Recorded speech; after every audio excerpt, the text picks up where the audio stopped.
नमस्कार। आज हम मुंशी प्रेमचंद की एक बहुत ही कह सकते हैं परतदार कहानी जी घमंड का पुतला पर चर्चा करेंगे। जी स्रोत के तौर पे हमारे पास कहानी का मूल पाठ मौजूद है जी और हमारा मकसद है कहानी के जो नायक हैं कुंवर सज्जन सिंह, जी उनके किरदार की गुत्थियों को सुलझाना, जी ये समझना कि जिसे दुनिया अकड़ या शायद घमंड समझ रही है, कहीं वो कुछ और तो नहीं। बिल्कुल। ये कहानी ऊपरी तौर पर देखें तो घमंड की ही लगती है, लेकिन जब हम गहराई में उतरते हैं तो आत्मसम्मान, अपने उसूलों पर टिके रहना और सच्ची श्रद्धा, इन सब के बीच के जो बारीक धागे हैं ना, उनको दिखाती है। अक्सर ऐसा होता है कि जो पहली नजर में दिखता है वो पूरा सच नहीं होता। सही कहा। तो चलिए फिर इस कहानी के संसार में उतरते हैं और देखते हैं कुंवर सज्जन सिंह का ये दिलचस्प किरदार हमें किन सोचों की तरफ ले जाता है। जी कहानी की शुरुआत होती है सरयू नदी के किनारे। कथावाचक हैं जो एक मजिस्ट्रेट हैं, जी वो अपना डेरा डाले हुए हैं और तभी उनका अर्दली जिसका नाम बड़ा मजेदार है, फुटबॉल। हाँ, शायद गोल मटोल होने की वजह से। हाँ बिल्कुल। तो वो फुटबॉल एक शिकायत लेकर हाजिर होता है। अच्छा। फुटबॉल ये बताता है कि इलाके के जमींदार हैं कुंवर सज्जन सिंह, उन्होंने न तो रसद का इंतजाम किया है, मतलब खाने पीने का सामान, घोड़ों के लिए चारा वगैरह, जी जी और ना ही वो साहब से यानी मैजिस्ट्रेट साहब से मिलने आए हैं।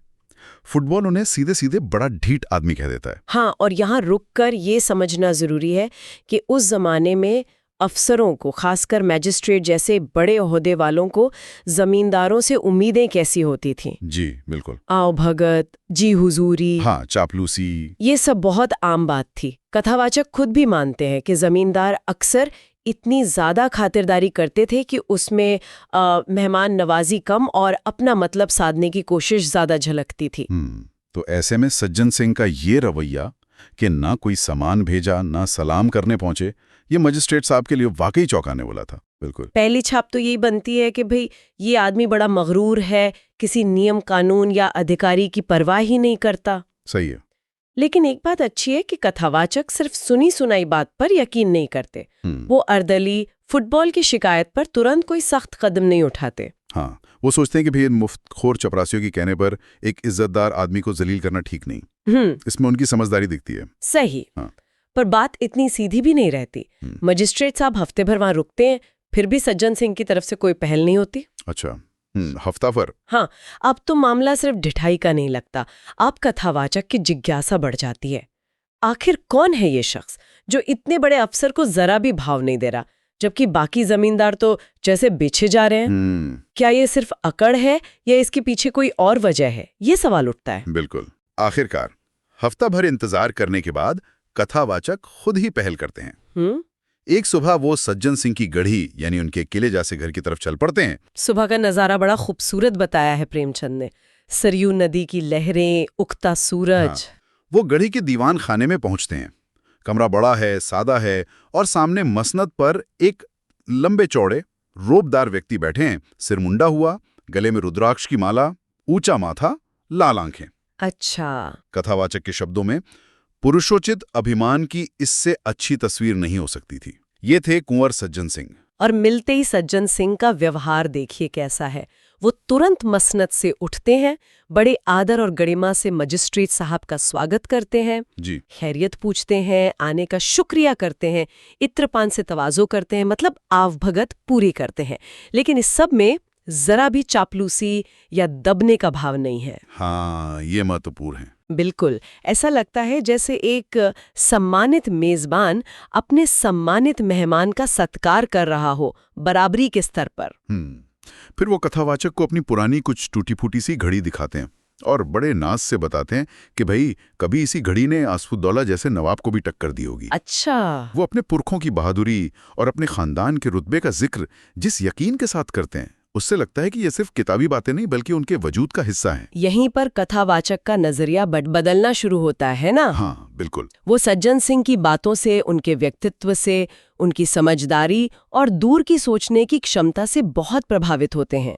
उन्हें महसूस होता है कि ये जो खानदानी ठस्सक है, ये सिर्फ दिखावा नहीं बल्कि उनके चरित्र की गहराई से जुड़ी है। और कथावाचक के मन में उनके लिए एक सम्मान पैदा होता है। वो खुद कहते हैं, आखिर मुझे उसका बिन पैसों का गुलाम बनना था।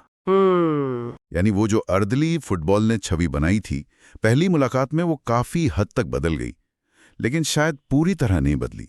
अभी भी कुछ सवाल बाकी थे। हाँ, अभी पूरी पहेली नहीं सुलझी थी।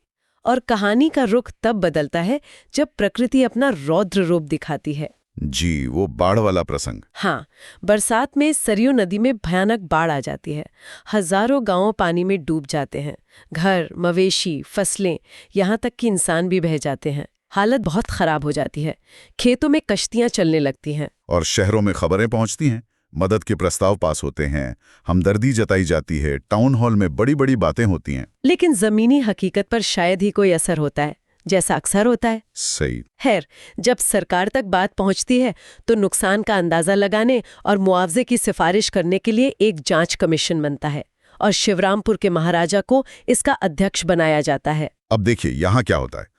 सारी जमींदार अपना नुकसान बढ़ा चढ़ाकर बताने की होड़ में लग जाते हैं। प्रेमचंद इस पर कटाक्ष करते हुए लिखते हैं, नुकसान के तखमीन का फैसला करने में, यानी नुकसान का हिसाब किताब लगाने में काव्य बुद्धि से काम लेना पड़ा। हाँ, क्या बात है। हाँ, सब के सब कमीशन के सदस्यों, खासकर महाराजा साहब की खुशामद मतलब चापलूसी और जी हुजूरी में जुट जाते हैं।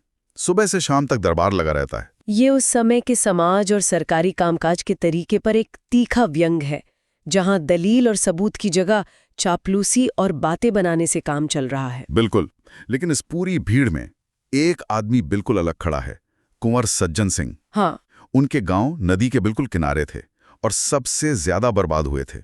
यहां तक कि उनकी गढ़ी की दीवारें तक बाढ़ में ढह गई थीं। बाप रे। फिर भी वो कमीशन के सामने पेश नहीं होते, मुआवजे के लिए अर्जी नहीं देते। क्यों? कथावाचक बताते हैं, मगर उनकी जबान ने खुशामद करना सीखा ही ना था और यहाँ उसके बगैर रिसाई मुश्किल थी। मतलब पहुंच या काम बनना मुश्किल था। जी। और नतीजा, जब कमीशन की रिपोर्ट आती है तो उसमें सिर्फ सज्जन सिंह ही ऐसे जमींदार निकलते हैं जिनका कोई नुकसान नहीं हुआ माना जाता है। क्या बात है। हाँ, पूरे इलाके में लगान माफी का हुक्म हो जाता है, सिवाय सज्जन सिंह के इलाके के। सोचिए, उनके किसान, उनके आसामी जब गढ़ी के सहन यानी आंगन में इकट्ठा होकर ये फैसला सुनते हैं तो उन पर क्या बीती होगी। सब रोने पीटने लगते हैं। जाहिर है। तब कुंवर साहब खड़े होते हैं और बुलंद आवाज में ऐलान करते हैं, मेरे इलाके में भी माफी है, एक कौड़ी लगान न लिया जाए। वाह, ये कहानी का एक बेहद अहम मोड़ है।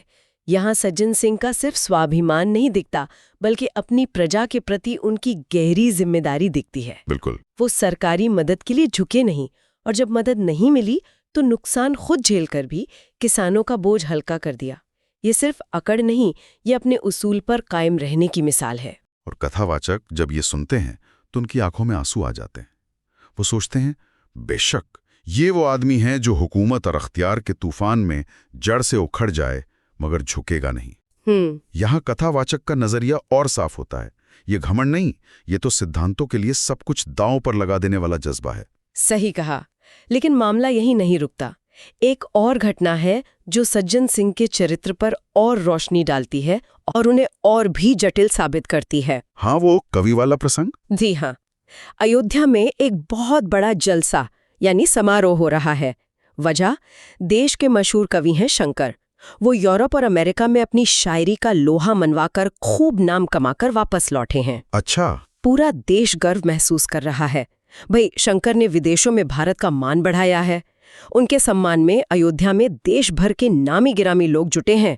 बड़े बड़े सरकारी अफसर भी मौजूद हैं। और इत्तेफाक से कथावाचक को ही स्वागत भाषण पढ़ने का सम्मान मिलता है। अच्छा। माहौल एकदम राष्ट्रीय गौरव वाला है। कथावाचक भाषण शुरू करते हैं, ए राष्ट्र के नेता, ए हमारे आत्मिक गुरु, हम सच्ची मोहब्बत से तुम्हें बधाई देते हैं और सच्ची श्रद्धा से तुम्हारे पैरों पर सिर झुकाते हैं।